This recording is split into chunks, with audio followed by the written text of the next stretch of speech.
ketika Rasulullah menyebutkan akan ada 3 tahun kekeringan, di tahun ketiga, ya tidak ada setetes air pun selama setahun, tidak ada satu tanaman pun tumbuh.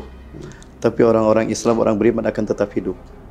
Para sahabat bertanya, Rasulullah kan tidak ada makanan, tidak ada air, bagaimana mereka bisa hidup? Dengan apa mereka bisa hidup? Subhanallah, walhamdulillah, wala ilaha illallah, akbar. 4 kalimat itu fungsinya sama dengan makanan untuk memperpanjang hidup mereka. Itu yang terjadi di Gaza kan sekarang. Iman bisa memperpanjang Gaza. Astagfirullahaladzim. Tahun 95, Amerika kehabisan minyak. Sementara minyak bagi Amerika itu kan ruh, bagi negara mereka yang metropolitan. Dan satelit mereka memperlihatkan bahwa Irak dengan Afghanistan itu memiliki minyak yang kalau digabung ada Al-Qaeda, Al-Qaeda Irak, Al-Qaeda dan Usama satu link. Lalu bagaimana posisi Saddam Hussein? Tuduh aja punya senjata pemusnah massal untuk membantu mereka terlibat.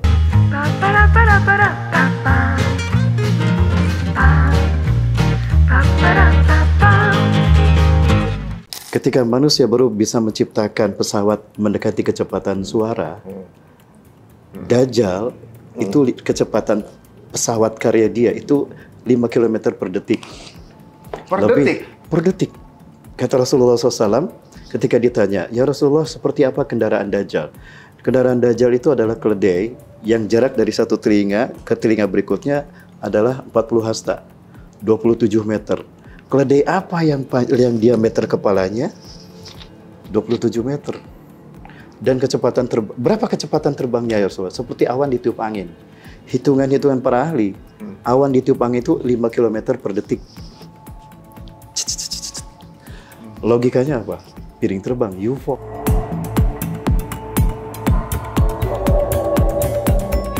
Artinya teknologi Dajjal sudah lebih cerdas daripada manusia. Yang paling jenius. Berapa itu? 60 tahun. Dan kalau kita lihat proyek-proyek desain Yahudi, itu perencanaannya 60 tahun sebelumnya. Dan itu selalu terjadi 60 tahun berikutnya. Dan itulah yang dibuat dalam Illuminati Card Game. Step by step-nya. Step by step-nya. Nah, orang-orang yang berpihak kepada Dajjal akan dibikin cerdas. Lebih cerdas dari manusia yang lain. Maka muncullah orang yang pro pada mereka dan akan disiap tuh. Siap menghambakan ini. Siapa? Ada Sir Mayer Rothschild. Dialah sutradara di balik revolusi Prancis, industri di Inggris dan revolusi Amerika. Dan dialah yang merancang perang dunia melalui 24 langkah untuk menguasai dunia. 100 tahun kemudian, 1879, oleh Theodor Herzl dinobatkan sebagai diresmikan sebagai Protocol of Science. Dengan 24 protokol itulah dia berambisi penuh untuk menciptakan negara di tanah Palestina. 100 tahun kemudian kita akan punya negara di negara Palestina. Dan itu terjadi. 14 Mei 1948. Waduh. Jadi sebenarnya kalau saya simpulan dari penjelasan Ustaz, bahwa Dajjal ini lebih cerdas dari manusia. Lebih cerdas dari manusia. Ya. Betul. Kemudian dia butuh pelayan. Dia akan apa yang dilakukan?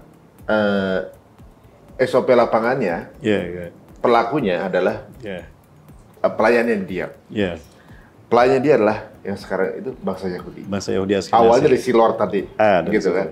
Ya, betul. Dan berarti yang dia hanya melakukan step-step yang diinfokan ke dia. Betul. Bukan dia yang pintar, tapi dia diinfokan gitu ya. Untuk lakuin ini, dan dijadikan sebuah buku, dan buku itu yang jadi patokan dalam mendapatkan satu state. Israel State itu. Israel State. Kalau saya tahu kan, kalau nggak salah, Ustaz, Freemason Card itu tahun 1960. Kalau nggak salah ya, 50 apa 60 gitu, 60. Kalau itu di 50 atau 60 saya lupa tuh. 1950 kayaknya. 50 ya? 50-an.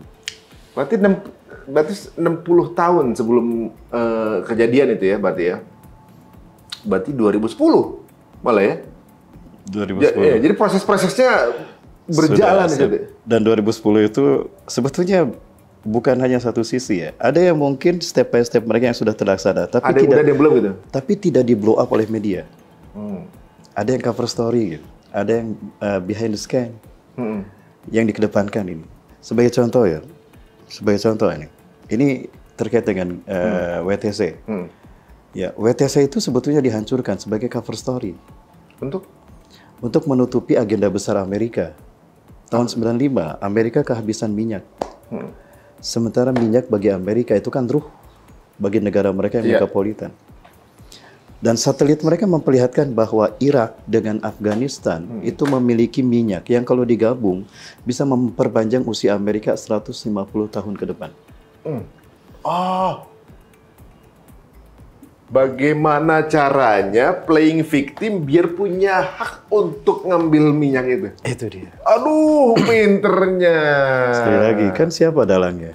Cerdasnya 60 tahun sebelum manusia. Iya. Bagaimana caranya biar bisa dia boleh ngeruk tanpa disalahin? Tanpa disalahin. Caranya dengan cara hancurkan WTC. Kebetulan di Afghanistan Taliban ada Usama. Irak ada Al-Qaeda. Al-Qaeda Irak. Al-Qaeda dan Usama satu link. Lalu bagaimana posisi Saddam Hussein? Tuduh aja punya senjata pemusnah massal untuk membantu mereka terlibat terorisme ini. Ujung-ujungnya ngambil. Diledakkanlah WTC, tuduhkan pada Usama dan Al-Qaeda, dan tuduhkan pada Saddam Hussein yang membantu dan tidak takut pada Amerika karena sudah menyiapkan senjata pemusnah massal. Maka Amerika atas nama PBB punya hak untuk memerangi terorisme. Padahal itu maksudnya. Ketika hancur Al-Qaeda, hancur Irak, maka Afghanistan dan Irak akan dipimpin oleh boneka mereka.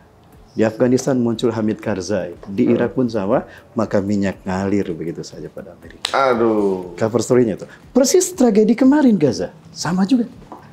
Ada apa jadi Gaza? Sama juga. Jadi sebetulnya tragedi 7 Oktober itu cover story. Cover story dari? Cover story. David Ben Gurion adalah Perdana Menteri Zionis Israel. Legend itu. Ya, Perdana Menteri dan pendiri negara Israel. Dia tidak mau ribet dengan urusan terusan Suez. Karena terusan Suez mutlak milik Mesir. Dan Israel gagal berkali-kali untuk mengklaim bagiannya terhadap terusan Suez. Dan banyak masalah dengan Mesir terkait dengan terusan Suez. Itu 2 kali. Hingga akhirnya dia berpikir aku akan bikin saja kanal sendiri agar aku tidak ribet dengan urusan itu karena itu akan menguntungkan Mesir.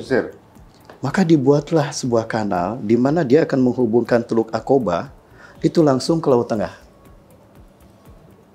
Aqaba Jordan. Aqaba Jordan. Tapi kan harus motong itu. Itu masih daratan kan?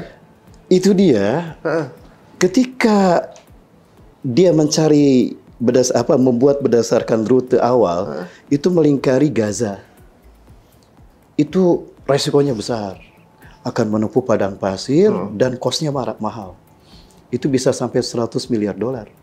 Tapi kalau dari Aqaba lurus ke Gaza, itu 50% bisa dipangkas.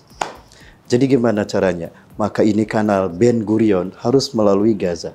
Caranya gimana? Usir tuh orang Gaza. Intinya ini ekonomi juga ya? Ekonomi juga. Perebutan pengen cari keuntungan untuk bisa nguasain dunia lah jatuhnya kan? Betul ya. Jadi traffic minyak dari Timur Tengah bisa ngalir lebih mudah. Dan bahkan itu jadi ekonominya lagi dari untuk bangsa Israel. Dan itu disepakati Amerika. Bener lah, kamu cerdas, sok saya dukung. Amerika, Inggris, Kanada, Prancis itu didukung.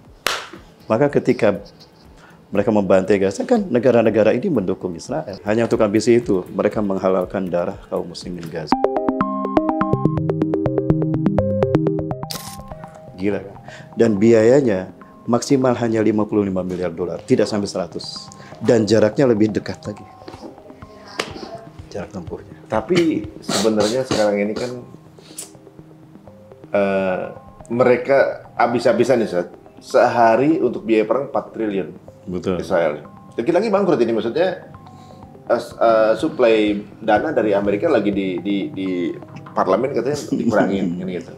Dan sekarang lagi proses untuk minta patungan dengan warga mendanai perang, gitu kan? Karena mereka nggak menyangka bahwa perang ini jadi segini lama. Betul.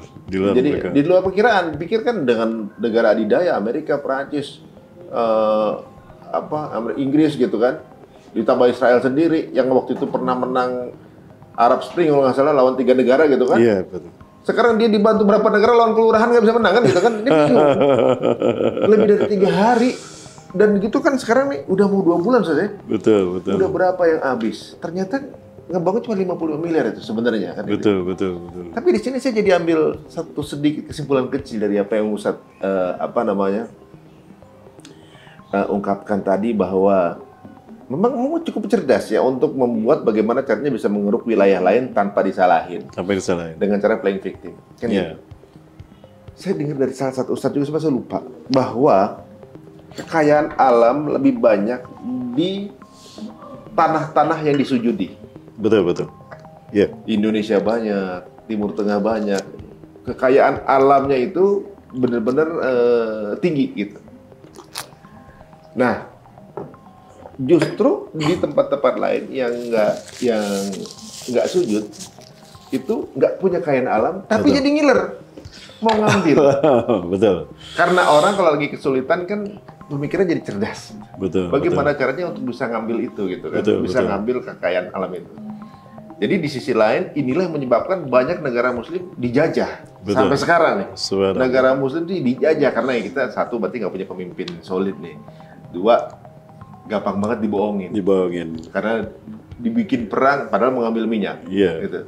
Tapi di sisi lain saat bisa jadi ini cara Allah untuk menyebarkan agama, Sat. Betul. Dengan mereka menjajah negara Islam. Iya. Yang fungsinya kan ke negara non-Muslim. Iya, betul. Fungsi negara-negara non-Muslim keisi Iya. fungsi. Iya. Mereka bilang, lu katanya Islam, kenapa larinya ke negara-negara non-Muslim? Ke negara gua, orang Amerika ngomong gitu kan. Lu pada ngungsi ke negara gua, pulang ke negara lu. Gua akan pulang ke negara gua. Kalau negara lu pulang dari negara gua, kan gitu jawabannya. Jadi sebenarnya ini ada memang sebuah circle yang Allah ciptakan qadarullah untuk menyebarkan agama tanpa disalahin gitu kan. Betul, betul. Itu tadi, jadi satu keyakinan kita sebagai seorang muslim bahwa Allah tidak akan diam atas apa yang dilakukan orang-orang zalim di muka bumi. A'udzubillahi minasyaitonir rajim. Wala tahsabannallaha ghafilan amma ya'malu zalimun innama yu'akhiruhum liyaumin tashkhasu fihil absar. Sungguh jangan kamu kira Allah diam saja atas apa yang dilakukan orang-orang zalim di muka bumi. Sesungguhnya Allah sedang merangsang mereka sampai pada waktu di mana mata mereka akan terbelalak. Yang pada saatnya ternyata harapan mereka tidak terwujud, justru yang terjadi adalah sesuatu di luar dugaan mereka. Dan sesuatu yang terjadi di luar dugaan mereka, itulah rekayasa Allah. Wa makaru wa makarallahu khairul makirin. Mereka membuat tipu daya, Allah membuat tipu daya, dan tipu daya Allah pasti menang. Ketika memerangi